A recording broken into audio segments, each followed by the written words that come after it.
How does an economy brand enter the luxury market? By leaving the badge off the front grille. The Hyundai XG350 was the first grandeur from, well, not first, but it's the one in America that made people be like, what is this Hyundai? You want to have a core memory unlocked?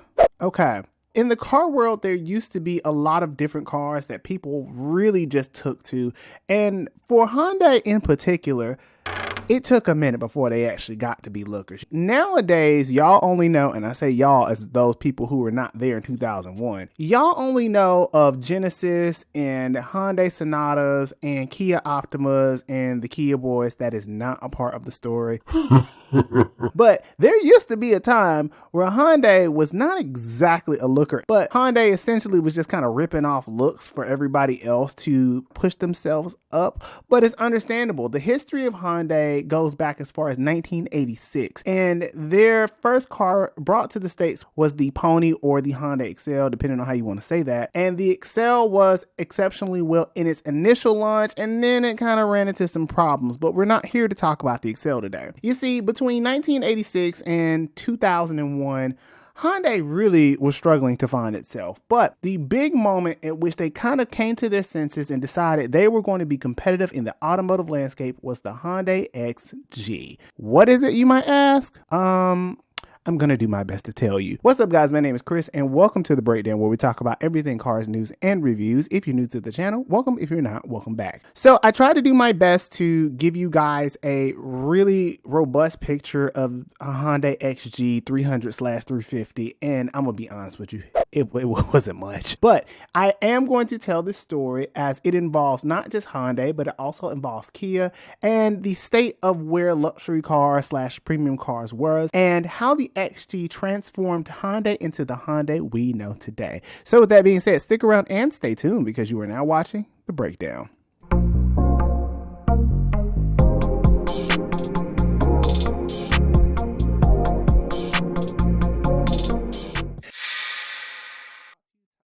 As always, this video has been brought to you by TireRack.com. If you're in the market for a new set of tires, even a new set of windshield wipers, feel free to click on the link in the description below to go check out your next set of windshield wipers. They're expensive. And with that being said, let's get into the video. I think it's fair to say that Hyundai wasn't always Hyundai. You know, Hyundai, there was that one lyric that Biggie said at one point in his lifetime, and it was something about a Hyundai Excel. Y'all let me know in the comments below. But that was my first introduction to Hyundai next to the Hyundai Sonatas. And Hyundai has always been seen as a value brand. And for the first 12 years of their existence, they really could not shake that premise. Going back as far as 1986, the Hyundai brand hit US shores and they brought the Excel. The Excel was supposed to be the subcompact entry level of you can't get a Honda? Well, you can get a Hyundai. Open the door. I don't want to get day war on my hands. And I think that's what makes it even funnier. And I want to go ahead and point this out, that Hyundai is a very old company as well as Kia. But hitting the shores was not easy for them. And in their introduction, Americans really struggled to like Hyundai, particularly because even though the Excel was great at sales in its first year of launch, it was plagued by problems, particularly reliability and quality issues. And essentially, a lot of people looked at it as third world. In particular for the Hyundai XG, this began as the Mitsubishi Debonair and the Hyundai Grandeur in Korea. It is not really going to be a part of the story just yet, but just hold your horses. Between 1986 and 1995, Hyundai is the butt of jokes, as well as Kia is also the butt of jokes at this point. They too have tried to enter into the American market around this time, and they just could not catch a break. If you were not there at that time, you probably don't remember, but it used to be a buy one get one free sale, and I'm not kidding. And Hyundai, it almost was in the shadows of Toyota, Honda, and Nissan. And quiet as it's kept, before Nissan got with Carlos Ghosn, Nissan actually was a decent brand, particularly the Nissan Maxima at that time. It's one of my favorites. But the Hyundai brand, they just couldn't get it right, and neither could Kia. Before 1997, these brands were separate. And as time went on, the Kia and Hyundai brands were very, very melancholy at best, and pretty much the only people that was able to buy a Kias were people with bad credit or 20-year-olds who pretty much could only afford a $20 car payment. There's a long history of value brands and subprime lending with the Hyundai brands in particular, but I'll get into that in another video. I ain't gonna hold y'all. Buy here, pay here's ain't that bad when you ain't got no money. But they're really expensive and they're highly predatory, and I strongly encourage you to read your contracts. But by 1997, the Asian crisis hits. Now, remember I told you that the Grandeur, as it's called in Korea, or the Debonair for the first two generations, was more of a partnership or joint venture between Hyundai and between Mitsubishi. And the Mitsubishi Debonair, like the Grandeur, was supposed to be a competitor to things like the Toyota Crown and to the other big body cars that we had in here, like the LeSabre and the Impala. The thing is that for Hyundai, they knew that they had to get competitive to get out of the value brand proposition. Along with the Asian crisis and Kia pretty much bankrupt, Hyundai absorbs them and, for all intents and purposes, rebrands and restructures themselves. Now, for marketing purposes, they did keep themselves separate. They did not be Hyundai. Hyundai. Okay, maybe you're not. It's pretty bad. I be cracking myself up on this mic. But this is the first time we see the 5-year, 60,000 mile bumper to bumper on any type of car maker in industry. And this really changed the way that people perceived Hyundai. As far as it goes back, trying to find stuff on the internet because you're looking up historical cars, there is nothing to explain what happened between 1986 and Hyundai's absorption of Kia. I was really struggling to find this information. But one of the big things that really changed the game for Hyundai, unlike many other manufacturers, that they had a chip on their shoulder. They had to pretty much tell everybody else, look, we are more than just what y'all think of us. We still think of them that way. But they really had a point to prove, and by 1997 is the SLV, which is the super luxury vehicle concept. In my digging of this information, because it is not very much out there, for the SLV, it was supposed to be a big V8 powered concept that was catered towards VIPs and executives. And you got to remember, over in Korea, that's a big deal for them to have these big body luxury cars. Think Equus. For the first couple of years after absorbing Hyundai, they really wanted to focus their efforts on trying to generate a car that was going to push them up market, whereas Kia was still becoming their mass market brand, and even they eventually evolved from something different than that in today's world. Back then, Hyundai wanted to be the one to ascend to higher heights. This is how we got the Hyundai XG. If you look at the car from the front, it looks like a Maybach from 2004, and if you look at the headlights, they look like an Infiniti i30, and if you look at the back, it looks like a Lincoln with updated bumpers from 1978. When they used to have those big old humps, y'all know what I'm talking about? That's kind of what the back looks like.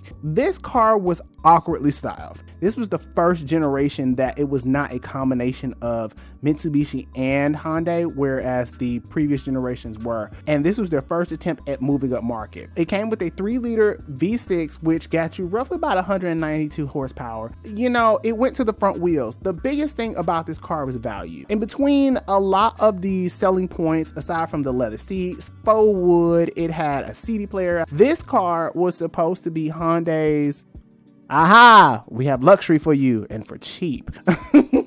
Apparently, it was supposed to be marketed against the 3.2 TL and the Nissan Maxima, as well as some of the other American big bodies from Ford and General Motors. Now, when it first debuted, people had words to say. Some of them good, some of them bad. And what really made this a big deal was that for the first time, you couldn't say that Hyundai was cheap. Now, it was cheap in comparison. At its marketing price, it was $24,000, which was a big selling point back then. And it made it that much harder for people to justify getting these luxury cars when you could find a XG for the cheap. And an XG300 was only sold for the first year. After that, between 2002 2005, the XG would become the XG350, which would slightly bump up the horsepower. And so it got a 0 to 60 time of 8.1 seconds on average. Some people said a little more, like 10 seconds. Some publications said 9, but I typically go by Motor Week and John Davis. And if he ever wants to do an interview with me, please let me know. I would really love that, actually. Get your boy up.